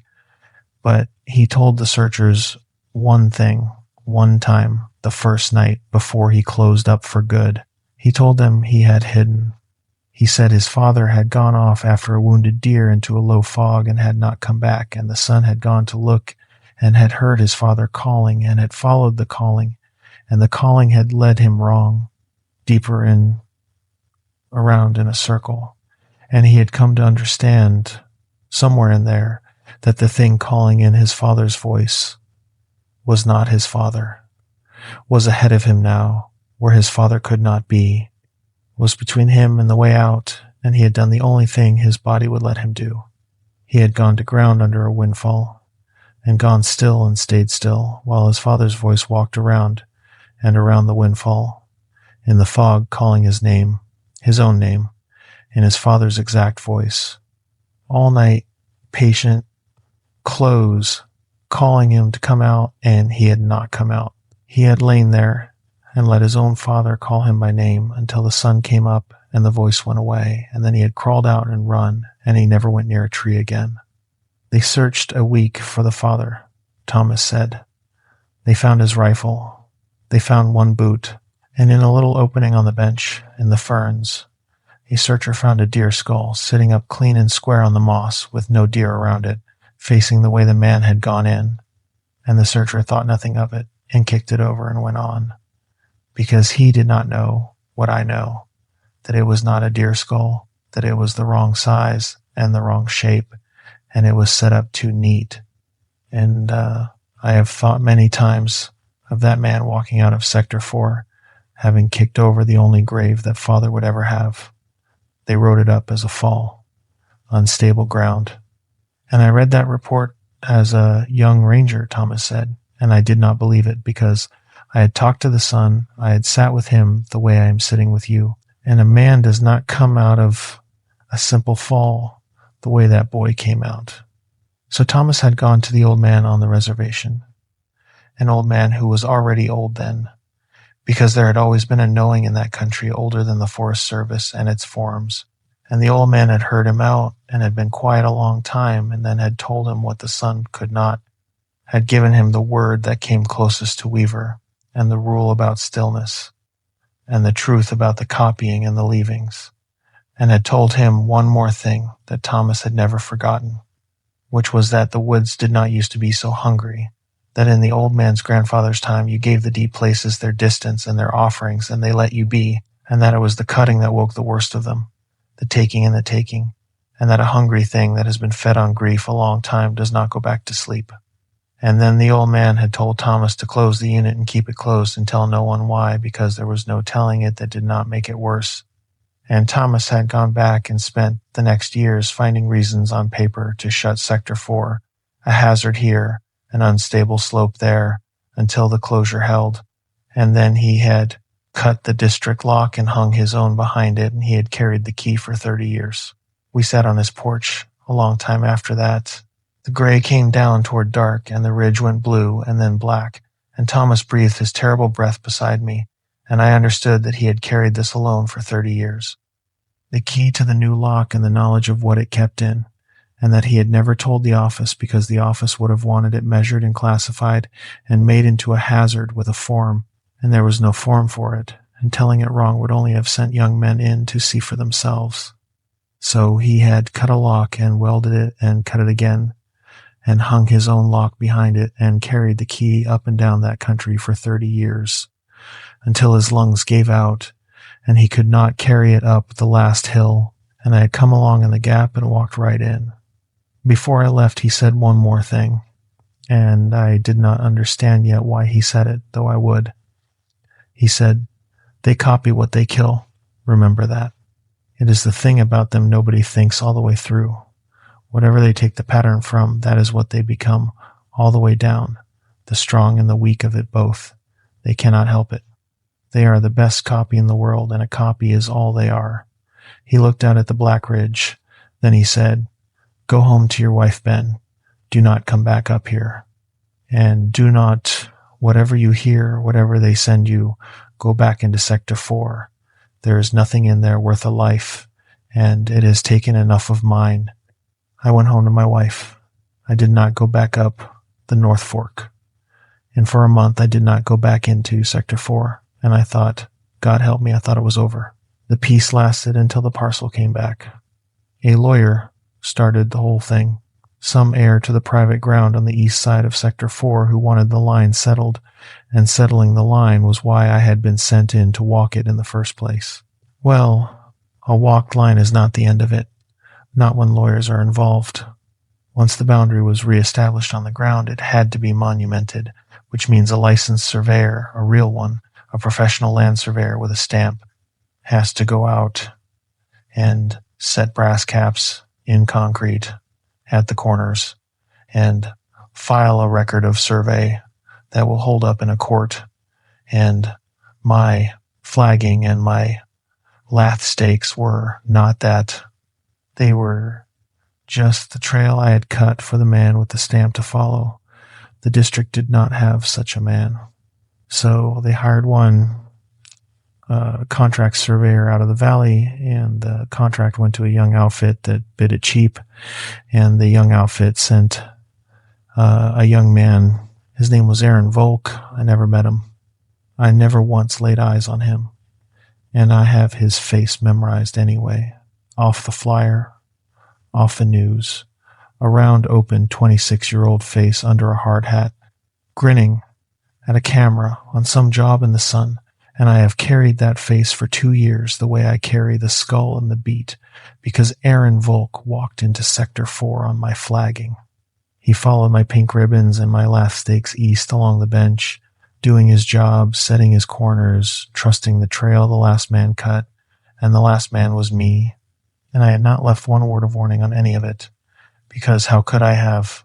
Because what is there to write on a survey stake? And he followed my flags to the far corner near the shack, and he did not come out. They noticed on the second day his truck at the Echo Ridge gate, the district lock cut, a fresh cut. The boy had bolt cutters and a contract and every right to be in there, and no idea on God's earth what the closure was really for. And when the sheriff put in the call for search and rescue, the outfit that goes anywhere, that goes down cliffs and into floods and up avalanche chutes after strangers, the one Denny here has given his knees and half his life to, the call came back that the ground was too unstable to commit a team, hazard closure, liability, and no team went in. And I want to say, sitting here, that I do not believe for 1 second it was really about liability. I think there were men on that district old enough to have heard what Thomas heard, old enough to have found a clean skull set square on the moss. And I think when the call came to go into Sector 4 in the fog after a boy who had been missing 2 days, those men found a reason on paper not to go. The way there is always a reason on paper, and I do not blame them, and I will never blame them, because I have been in there, and I would not have gone either. But Thomas went. I found out he was going because he called me. I had not spoken to him since the porch. The phone rang late on the second night of the search, and it was that gravel voice around that terrible rattle, worse now, wetter, and he did not say hello. He said, "They lost a boy in the unit." And I said, "I know." And he was quiet a while, breathing, and then he said, "Come up in the morning and drive me to the gate. I am going in after him." And I said, "No." I said it fast, and I said it hard. I said, "You cannot even walk to your mailbox, Thomas. You cannot carry the tank up that grade. You will not make a quarter mile." And he let me finish. And then he said the thing that I have not been able to put down since. He said, "That is exactly why it has to be me." I did not understand. He heard that I did not understand, and he explained it to me the way he had explained everything, plain, measured, a fact of the country. He said, "You remember what I told you? They copy what they kill. Whatever it takes the pattern from, that is what it becomes, all the way down, and it cannot help it, and it cannot choose. It is the best copy in the world, and it is only a copy. Now, that boy is young, and he is strong, and his lungs are good, and his heart is good, and if it takes him, if it has not already, it will weave itself a young, strong body with good lungs and a good heart, and it will wear him out of those woods, and it will be worse than it has ever been, because a strong copy is a strong hunter. But if it takes me," he stopped and breathed, the long, wet pull of it. "If it takes me," he said, "it copies these lungs. It copies this heart. It weaves itself a body around the exact pattern of a man who is drowning standing up, a man whose lungs are lace and whose heart is quitting, and it cannot make it any better than the pattern it steals, because a copy is all it is. It will build itself a dying body, and it will not know until it wears it that it cannot breathe." I sat in my dark kitchen with the phone against my ear, and I understood, and the understanding made me sick, because it was true, and because it was monstrous, and because it was the bravest thing I had ever heard a man say. He was going to walk into that forest and let it take him precisely because he was dying, going to make his ruined body into a poison the thing could not help but swallow, going to hand it the one pattern in the world that would kill it in the wearing. And he could not do it with the tank. That was the last piece. As long as he had the oxygen, his blood ran too clean, his pattern read too strong. He had to leave the tank behind. He had to go in, already suffocating, already the dying thing, so that what it copied was the death and not the man. "Do not," I said. My voice was not working right. "Thomas, do not. There has to be another way. Let me do something." "There is no other way, and no, you will not," he said, and his voice was gentle now, gentle the way a father's is. "You have a wife. You have most of your life.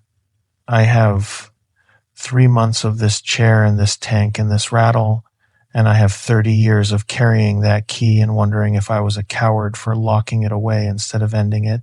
And now I know I was not carrying the key. I was carrying the cure, and it was me the whole time, and I was only waiting to be sick enough to use it." He breathed. "Come drive me to the gate in the morning, son. I do not want to die on that grade before I get to the trees. That is all I am asking. Drive me to the gate, and then you go home and you never come back, and you let an old man do the one useful thing his ruined lungs were ever good for." I drove him to the gate in the morning. I have gone over and over whether I should have, whether driving him was helping him or killing him, and I have never gotten it to come out clean, and I have stopped trying. He was my elder, and he had made his choice with a clear mind, and he asked me for one thing, and it was the hardest thing anybody has ever asked me, and I did it, because I loved him a little by then, and because he was right, and because there was no other way, and we both knew it. The morning was gray and still, and the fog was already lying in the low ground when I got to his house, which was bad, which meant it would be up in the unit early, and Thomas was ready on the porch with his boots on. Old leather boots he must have dug out of a closet, cracked and stiff, laced tight over his thin old ankles, and he had a walking stick, and he had the tank on its little cart with the line up under his nose, and he looked at the fog in the low ground, and he almost smiled. "Good," he said. "It will be thick in there. It likes the fog. I will not have to go far." I loaded the tank into the bed of my truck, though we both knew he would not be taking it in, because leaving it on the porch felt like a thing I could not do in front of him, and I helped him up into the cab. And he was so light, that is what I remember. This big-framed old man, gone so light in my hands. Most of him breathed away already. And we drove the North Fork down and around to the Echo Ridge Road, and neither of us said much. Near the end, he told me a little about the boy who had told him, the old man on the res, And about a summer in the 1970s when 2 hunters went into the unit and one came out, and the one who came out was wrong, was not right ever again, would not be near trees. And I understood he was telling me these things so that somebody besides him would carry them, so they would not die on that grade with him. And I have carried them, and now you too carry them. And that is part of why I finally told this tonight, if you want the truth, because Thomas gave his to me to carry, and I am not going to be the one it dies with. We came to the gate. The boy's truck was still there, and the cut lock, and a strand of yellow tape somebody had strung and nobody had crossed. I helped Thomas down out of the cab. The fog was already coming up a slope toward us, through the second growth, thin fingers of it reaching down the skid road, and it was not yet 9 in the morning. He stood there a minute holding a stick and looking up into the trees, breathing his terrible breath. And then he reached up and he took the oxygen line out from under his nose and he coiled it and he hung it over the gate post. Careful, the way he would hang up a tool at the end of a long job. And the change in him was immediate and awful. Without the oxygen, the rattle deepened and his color went, and every breath became a whole labor, a thing he had to reach down and haul up, and he swayed, and I put my hand out and he waved it off. He looked at me. His eyes were wet and clear. He said, "When it is done, you will hear it. You will not have to wonder. Do not come in to see. Whatever you hear, you do not come in. Go home to your wife." And then he said, "My name, just my name, Ben." And it landed soft, the way a closing door lands. And he turned and he went up the skid road into the fog with his stick, one slow, labored step at a time. A big, light, dying old man, walking into a white wall on purpose, and the fog took his legs, and then his back, and then the pale shape of his head, and then it took the sound of his stick, and then it took the sound of his breath, and he was gone into it, and I stood at the gate with my hand still half up in the air where I had reached for him. I did not go home. He asked me to, and I could not. I stood at that gate for the better part of 2 hours, in the cold coming fog with the boy's abandoned truck ticking as it cooled, and the yellow tape hanging dead in the still air, and I listened, and for a long time there was nothing. Just the drip starting up as the fog thickened, just the ordinary grieving sound of that country in the wet, and I thought, he has died in there quiet. He has laid down, and his lungs have stopped, and it never even came, and that will have been for nothing. And I was working myself up to the sick idea that I would have to go in after all when I heard it. It came from a long way up the slope, muffled and flattened by the fog, but there was no mistaking it, and there was no other thing it could have been. First, the voice. His voice, Thomas's voice, that gravel and rattle I had been listening to for 2 days, out of the fog, calling. Except it was not calling to me. It was testing itself. It rose and it broke, and it tried the shape of a word and dropped it the way I had heard my own voice tried and dropped on the bench. And I knew what I was hearing. I was hearing it learn him. I was hearing it take the pattern of Thomas off the air, the voice first, the way it does, the easy part first, and then the voice changed. It deepened and it wetted, and it pulled, the long, terrible pull of a breath through lungs made of lace. Once, and again, and it was perfect. It was exactly him. It had it. It had the drowning breath of a dying man, learned all the way down, and it was wearing it now, trying it on, breathing with his lungs. And then it started to choke. I have heard a man drown in open air. That is what I heard. The stolen breath caught and did not come, and the voice that had been Thomas's rose into something that was still trying to be a voice and could not, a wet, clotted straining, the sound of a body that has copied a thing that does not work and cannot understand why it does not work, cannot get the air, cannot make the lungs that are not lungs do the one thing lungs do, and it climbed, that sound.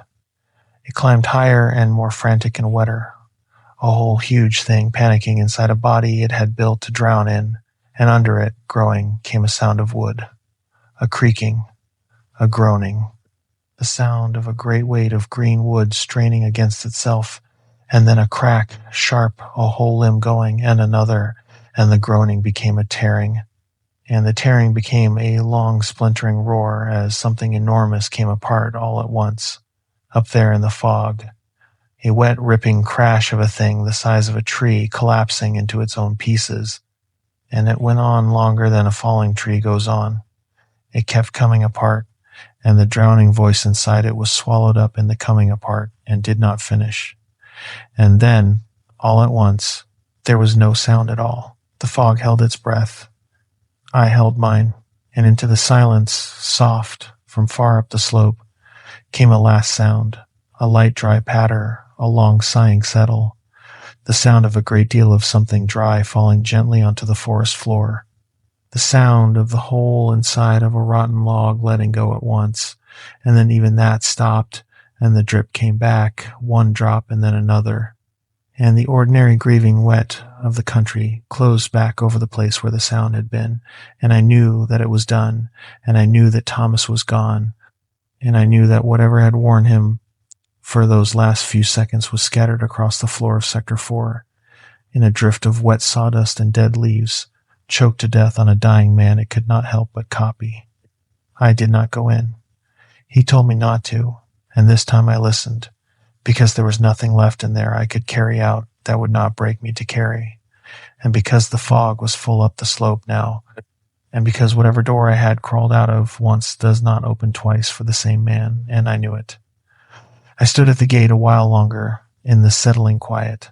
Then I did the only useful thing I had left to do. I took the coil of oxygen line down off the gate post where Thomas had hung it, because I could not stand to leave it there for a stranger to find and wonder at. And I got in my truck, and I drove down to the highway where I had a bar of signal, and I called the sheriff, and I told him the fog had lifted enough that a team could get in now, which was a lie. And I told them I had heard something up the slope that sounded like a slide letting go, which was closer to true than they would ever know. And I hung up before they could take my name. And I sat in the gravel pullout by the highway, and I shook the way I had shaken the first time, and then I drove home to my wife, and I did not tell her, not that day. They went in the next morning, when the fog burned off clean, a full team, and Denny, you were on your last season by then and up on the North District, but you will know some of the men who went, and you can ask them, and they will not talk about it, and you will think that is strange, and it is not strange. It is the most natural thing in the world. They went in on my flagging, same as the boy had, east along the bench, and about a half-mile in they started finding things they did not have words for on any report. They found a drift of what one of them called sawdust, and rot piled up across 30 feet of forest floor in a shape that was not a fallen tree. A low, mounded windrow of wet punk wood and dead leaves and something finer and paler mixed all through it, and they found, standing up out of the middle of that drift, clean and square and facing east, a skull. Not a deer. They did not put that part in the report. They put the drift in the report and called it slide debris and organic duff, and they left the skull where it stood because not one of them was willing to be the man who touched it, and I do not blame them. And if you go up there today and walk in on the old flags, which I am asking you not to do, it is still there, standing in the rotted drift, facing east, waiting on nothing. And 100 yards past the drift, down off the bench where the ground broke and littered, in a hollow under a great fallen spruce, curled up in the punk in the dark, with his hard hat still on, and his eyes wide open and his mouth shut tight, alive, they found Aaron Volk. He had been in there 4 days. He was alive, and he was unhurt, and he did not have a mark on him, and he has never from that day to this said one word about what happened to him in Sector 4. Not to the searchers who pulled him out, not to the sheriff, not to his own mother, not to the doctors. He came out of that hollow, and he was breathing, and his heart was good, and his young, strong body was whole, and something behind his eyes was gone, was closed, was locked up behind a door he has kept shut ever since. And he quit surveying, and last I heard he drives a delivery route in the valley, streets only, and he will not take a route that runs out past the last of the streetlights. And I understand him better than anybody alive understands him, and we have never met, and we never will, because I know exactly what he did in that hollow for 4 days and 4 nights. He did the same thing I did. He fell into the dark, and he went still. He heard the wood come down, and he felt the cold, and he smelled the underside of the world, and he heard his own heart played back to him, slow out of a chest that had no heart, and he did the only thing there is to do, the thing his animal knew when his head ran out. He went still and stiller and dead still, and he outlasted it. 4 days. God. 4 days, until it left him for something easier. And the something easier it went and found was a dying old man walking up the skid road on purpose, with the oxygen already off. Aaron Volk is alive because Thomas gave that thing a better heart to chase than his. He does not know that. I am the only one who knows that. And I have thought 100 times about driving down to the valley and finding him and telling him whose life he is wearing, and I never will, because there is nothing in it that would help him, and because it is not a thing I would do to a man who is finally barely keeping himself still. They never found Thomas. They found the drift, and they found the boy, and they found the old cracked boots that Thomas had laced over his thin ankles that morning, set neat together at the edge of the drift, the way a man sets his boots at the foot of a bed. And they found his walking stick, and they never found him. Not a bone the county could name as his. The report says, the ground in Sector 4 is unstable, and a body in that terrain, in that wet, can be lost past finding in a single season. And the report is a good report. It holds up, and it is a lie, the same as mine was a lie. A merciful lie that lets a family have a funeral over a box with a pair of boots in it. Because I stood at that gate and I heard what came apart up there, and I know that when a thing peels the flesh and the marrow off what it kills to weave the wood quick and make it move, what it sets down at the end, clean and square and finished, facing east, is the one part it had no use for. And the searchers found a skull standing up out of that drift, and they did not put in the report that it was not a deer. And I have never gone up there to look at it, and I never will, and I know whose it is. I carry it heavier than the beat and heavier than the boy, the plain fact that somewhere, a mile inside a locked forest, there is a clean human skull sitting square on the moss facing the sunrise. And it is a grave marker for the bravest man I ever knew, set up by the very thing he walked in there to kill, and it will sit there facing east long after every man in this bar is dead. I did not draw another boundary in the field. I told Ellison I was done with field work, and Ellison, who was by then close enough to his pension to taste it, did not argue, did not ask why, signed my request, and moved me fully onto the satellite desk. And I have stayed there. I make my maps now out of light, bounced off a machine 200 miles up, off imagery so sharp I can count the trees, and I never have to smell the wet, or feel the light go green, or cross the wall where the second growth ends. It is a coward's version of the work I love, and I have made my peace with being a coward, because I have been the other thing. I have been the brave man in the woods, and I know now what the woods do with brave men, and I would rather be a live coward at a desk than a clean skull facing the sunrise. I did file one report that first week, before any of the rest of it happened, when the box was still my solved thing. I recommended the old weather unit in Sector 4 be decommissioned and pulled. A dead unit, a hazard, a nuisance running a loop into an empty forest. And I wrote it all up clean and technical.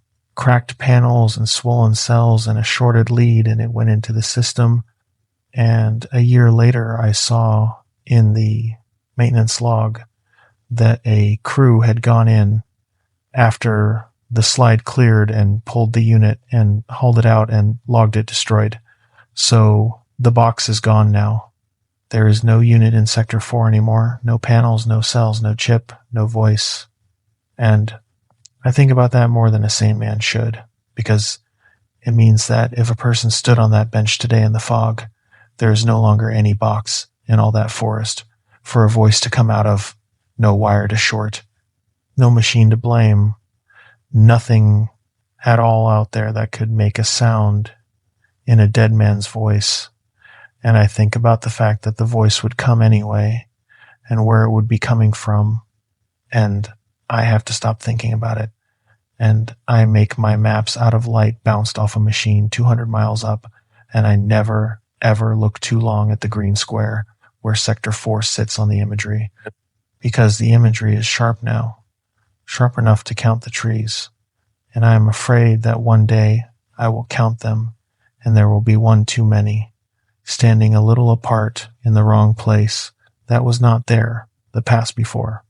2 things about my life since, and then I will stop, because the beer is warm and you have both gone quiet on me and the rain is not letting up. The first is that I cannot be still on purpose without listening. My wife has caught me at it, standing in the dark kitchen at 2 a.m, or lying awake beside her holding my own breath, gone dead still the way I have taught myself to go still. And she puts her hand on me and asks what I am doing, and I say nothing. I say I could not sleep, and what I am really doing is proving to myself that I still know how, that if it ever comes, if the cold ever comes down, and the smell of the underside of the world, and the slow, wet beat of my own heart played back to me out of the dark, I will still be able to fall out of the world it can see. I keep the muscle for it. I go still and I listen, and so far there has been nothing to hear. So far, I keep Thomas's oxygen line coiled on a nail in my garage, and I do not know why, and some nights I go out and I look at it. The second thing is the one that keeps me at the satellite desk instead of running from the whole business the way any sensible man would.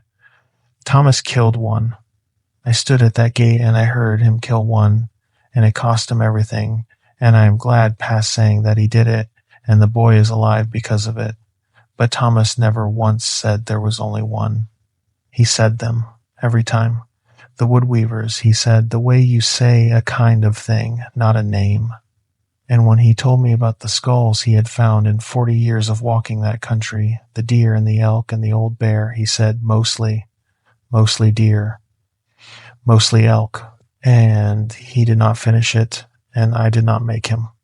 One old, dying man walked into one patch of one forest on one gray morning and gave one of them a death it could not refuse.